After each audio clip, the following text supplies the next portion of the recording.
Chris, this is episode 9 in our equities case study featuring our unique qualitative platform. The subject today is a ThinkSheet framework development methodology. But first, the context. Synthesis is a huge modeling problem ThinkSheet solves. However, as Morgan Stanley wrote in its research report describing ThinkSheet's value proposition, quantitative models are highly efficient. Quantitative analysis is not. Think about how people synthesize the complex qualitative issues like global macro, mostly in their heads. ThinkSheet enables you to structure, model, and visualize the issues.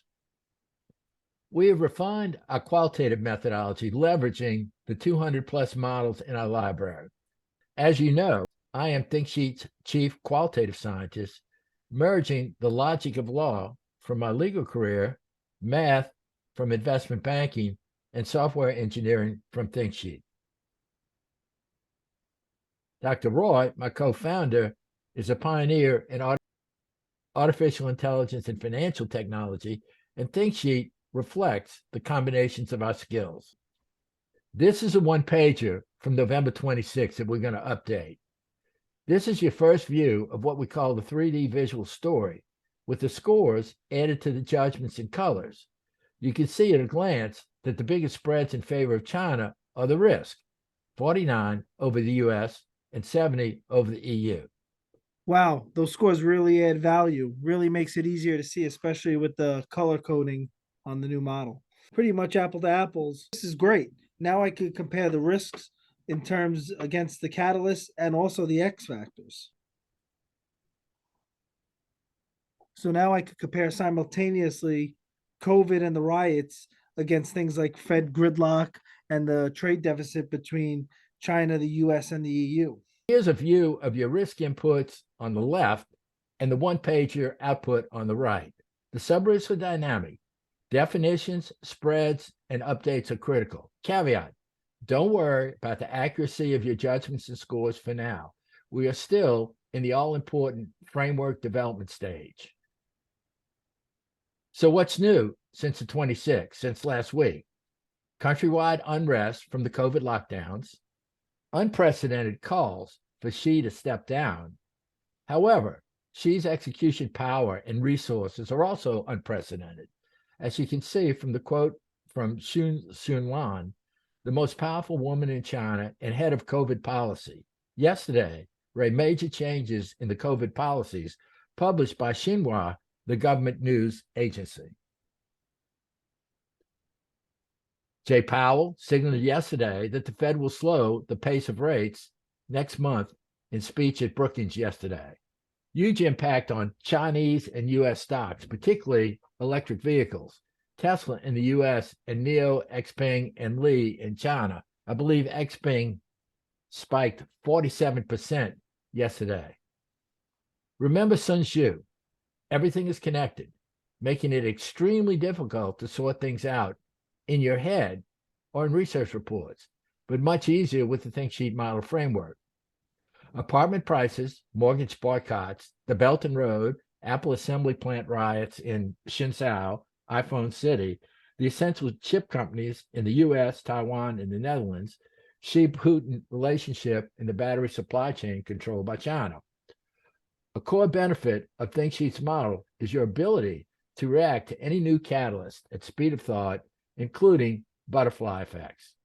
So last night on CNBC, they did a head-to-head comparison of TSME and Tesla, and they brought in a analyst from some research company, and they were comparing the two companies, trying to figure out which one's the better buy and which one has the strongest balance sheet.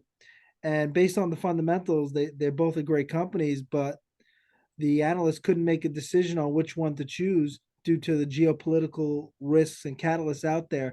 Both companies face such different risks because of the countries in which they're located that they couldn't come to a conclusion on which stock would be the better pick. Remember what Morgan Stanley said, is that ThinkSheet enables the analyst to compare seemingly dissimilar stocks like Moody's, the New York Times, and Dow Jones. Of course, that is the fundamental benefit of ThinkSheet. You can compare seemingly completely different companies driven by completely different issues on an apples to apples basis. Absolutely. Here's a warning from Germany's largest auto producer that the energy crisis is hurting European industry far more than the US and China. A combination of EV and climate changes and solutions, including hydrogen and carbon capture. But climate favorable supply chain problems may be too difficult to achieve now that the world is starting to appreciate the level of the problems, including mining, geopolitical, and environmental. The headline problem, distinguishing the drivers from the noise, which think sheet structures makes far easier than do it in your head. I absolutely agree. Your top 10 issues categories will rarely change. However, the criteria for each issue will often change. For example, there was no COVID impact on supply chains until early 2020, or the Ukraine war until February 24th of this year. So this is our summary of the new developments, impact, and probabilities since the 26th for the base case scenario and the qualitative metrics that we sent to you earlier today. The most important, in our view, are the Sun Xunlan new COVID policy and Jay Powell's apparent slower pace of rate increases, leading to an increase in both global demand and supply. We use Xi instead of Sun because Xi undoubtedly directed her to change the policy and issue the statement the markets have interpreted as a major easing of the zero COVID policy. Okay, Chris, all I want you to do for now is to give me some changes in any of the judgments, any of the risk, any of the scores, so you can see the dynamic impact. Don't worry about the accuracy. This is just to show you how big an impact individual judgments can have, individual judgments and the causal chain can have on the overall score of 99. You want to start with assigned scores here, which is easy. Yeah, just so I could understand it quick. So that if at 99, what is that 99 implying? So if that was 99 or negative 99, is that saying it's a less risky risk off environment, more? Okay, so in the worst case or the negative case, it's a minus 205. In the In the best case, it's a positive 99. Yeah, now remember, this is the base case. Mm-hmm. Okay. So 99 as opposed to 205. So don't worry about the accuracy. I just want you to see the cause and effect of your changes, inputs, individually and collectively. Gotcha. So why don't you just tell me to change the riot score? Yeah. All right, Bill, let's take the catalyst in China and take that down from 67. To what? Let's say down to 50, since things have been worsening over there on the ground in China. See the impact? Wow, down to 87. Okay. Next. And what I would like to do is if we could take the EU, their catalyst, and raise that up. We could bump that up actually to 67. Should be switching the two weightings, and then we're back up to 99. Okay. And now if we move on to risks, I would definitely add supply chain into the risks for China.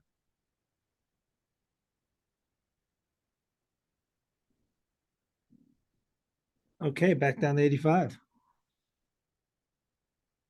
And then for the US, I would also add supply chains back into the risk due to zero COVID policy still being a lingering risk to supply chains. So that takes the base case down to 50%. I mean, I would leave it off there for now. Do one more over here. Yeah, then we'll do aspects. Let's see, Belt and Road, US gas. NATO alliance, India. Now, X factors. All right, Bill, let's take the X factors for the EU and raise those up, the score. To take that up to 67 and see the score change. And that leaves us at 60. All right. Let's do a big one. All right. What would you want? Just change the score by a lot, you're saying? Yeah, so just do this from 83 to 0. All right, Or- now let's all right. Ready? Yeah. All right, let's take the US X factor and take that down from 83 to 0.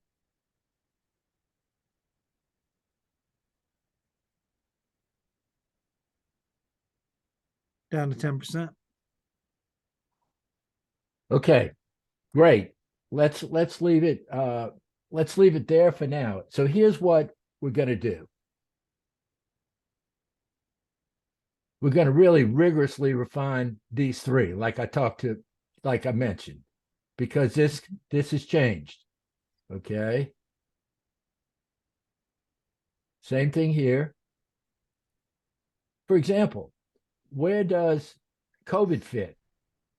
Isn't it have a big impact on supply chains?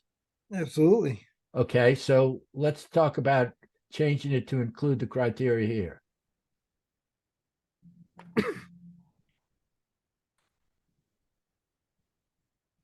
And then here are all the big technology issues, particularly, we've been focusing on electric vehicles, but also the big one that they're talking about that is so futuristic is quantum computing.